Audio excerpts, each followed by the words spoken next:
Shri MVN గారి ముత్యాల ముగ్గు వెండి తెర నవల 10వ భాగం 23/10/20 17వ అధ్యాయం. కాంట్రాక్టర్ని కూర్చోబెట్టి ఒళ్ళు పడుతూ కమ్మని కాకమ్మ కథలు చెప్పసాగి రామ్ ఇదిగో ఇక్కడ చూపిస్తున్నాడు బొమ్మలో. అప్పుడు కథ కంచికి మన ఇంటికి అని అవాల్టి కథలకి మంగళహారతి పట్టిక. బాగుందిరా కథ, ఆ సిగరెట్ రా రాము అన్నాడు కాంట్రాక్టర్. హారతి బదులు సిగరెట్ వెలిగిద్దా రాజా సిగరెట్ అన్నాడు రాము. రాజులు సిగరెట్ పెట్టి తెచ్చి కాంట్రాక్టర్కి అందించి, అది దీని సెగ ధరగా అన్నాడు కాంట్రాక్టర్. రాజులు సేవా నిరతికి ఆశ్చర్యం. సిగరెట్ నోట్లో పెట్టుకోగానే రాము అగ్గిపుల్ల వెలిగించేసరికి ఇంకా ఆశ్చర్యపోయి, వీళ్ళిద్దరూ కలిసి తనను ఏ పని చూసుకోకుండా చేస్తున్నారు. ఇంతలో ఎదురుగా వస్తున్న కృష్ణ రావటం రాము కథలోంచి రాజా కథలోకి వెళ్ళాడు.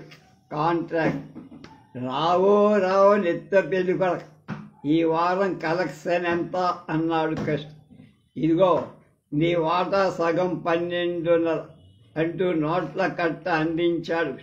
అమ్మగారికి ఇచ్చేయని నోట్లు రాముకిచ్చి 12.5. మన ఎనకం ఏంటిలా తగ్గిపోతోంది, కులాయి దార మరీ సందబడిపోతోందేవయ్యా అన్నాడు కాంట్రాక్టర్. ఇన్ కాంట్రాక్ట్ వట్టిపోయిన గొడ్డు ఎంతని సేపుతుంది అని కృష్ణ రామరాజు గురించి ఏదో చెప్పబోతుంటే ఆ సోమరాజు అగ్ని పర్వతంలా రాని వచ్చి సోమరాజు పేపర్ అడ్డు పెట్టుకున్న కృష్ణని చూడాల. హలో రండి సోమరాజు గారు అంటూ ఆహ్వానించాడు కాంట్రాక్టర్. హలో అంటూనే నా ప్రాణాలు తీస్తున్నావు కదయ్యా కాంట్రాక్టరు, నన్ను ఎందుకయ్యా చంపుతావు, నేనేం పాపం చేశాను అన్నాడు ఆవేశం. అసలేంటి కథ అన్నాడు కాంట్రాక్టర్ కుర్చీలోకి చేరబడి తీరిక. నీకన్నీ కథల్లానే ఉంటాయి, చచ్చేది నేను. జమీందారని ఓ లోఫరుగాండి నాకు హల్లుణ్ణి చేశావు. వాడు డబ్బు అని పీకు తినేస్తున్నాడు, నా నెత్తురు తాగేస్తున్నాడు. హోళ్ళాన్ అన్నగారు హోళ్ళాన్, దూకుడద్దు, కాస్త వెనక ముందు చూసుకు మాట్లాడని అని కృష్ణ అక్కడే ఉన్న వైనం సూచించాడు. కాంట్రాక్ట్ సోమరాజు గమనించకుండా తన గోడు తాను చెప్పుకుపోసాగే. ముందు చూస్తే నుయ్యి, వెనక చూస్తే గొయ్యి.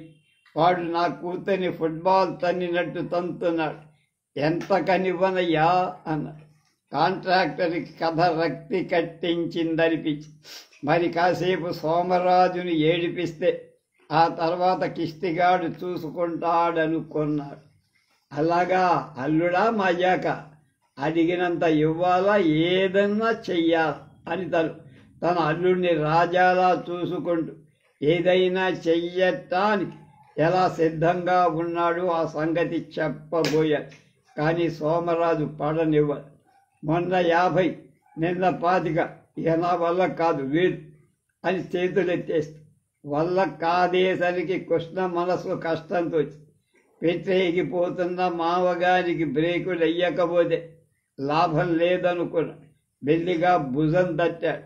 అల్లుణ్ణి చూసి సోమరాజు నీళ్లు కాలి, వల్ల కాదనుకుంటే పిల్లని తీసుకెళ్ళండి మామగారు, మళ్ళీ పంపాలనుకుంటే ఇప్పుడు తిట్టిన తిట్టకు 50,000 ఫైన్ కట్ట, లేకపోతే విడాకులు ఇచ్చేస్తానన్నాడు కృష్ణ ఆఖరి వార్నింగులు. అల్లుడు నీకిది ధర్మం కాదు, విడాకులిచ్చి నా బిడ్డకు అన్యాయం చెయ్యకన్నాడు సోమరాజు కృష్ణ చేతులు పట్టు. విడాకులు ఇవ్వడం నాకేం కొత్తగా, ఇదివరకు నేను ఎన్నో పెళ్ళిళ్ళు చేసుకున్నాను, కానీ ఇన్నాళ్ళు ఎవరితో కాపరం చెయ్యాలి, మంచివాణ్ణి కాబట్టి అన్నాడు కృష్ణ సోమరాజును అడకత్తెరలో పెట్టి. సోమరాజుకు సహనం నశించి కనిపిస్తూనే ఉంది నీ మంచిదనం, ఇలా చిత్రవధ చెయ్యటం కంటే ఒక్కసారి చంపెయ్యరాదా, పీడ వదిలిపోతుందంటూ చిందులు తొక్కుతూ వెళ్ళిపోయి అయ్యగారు 50లో సగం 12:30 ఎలా అవుతుంది అన్నాడు రావు కాంట్రాక్టర్ చెవిలో రహస్యం.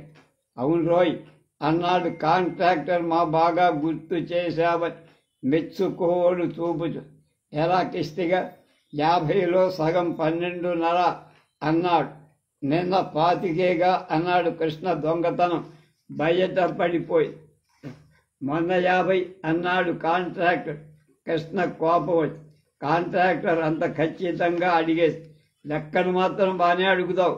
బంగాళాలోని పడ్డ కష్టానికి ఏమిచ్చావు అన్న. పెళ్లి చేయించాం కదో అన్నాడు కాంట్రాక్టర్ చాలా నెమ్మది. చేయిస్తే అందులో మళ్ళా సగం వాటా పట్టెయ్యడంలా అన్నాడు కృష్ణ రెచ్చిపోయి. కాంట్రాక్టర్ కృష్ణ అవిధేయతను క్షమించలేకపోయాడు.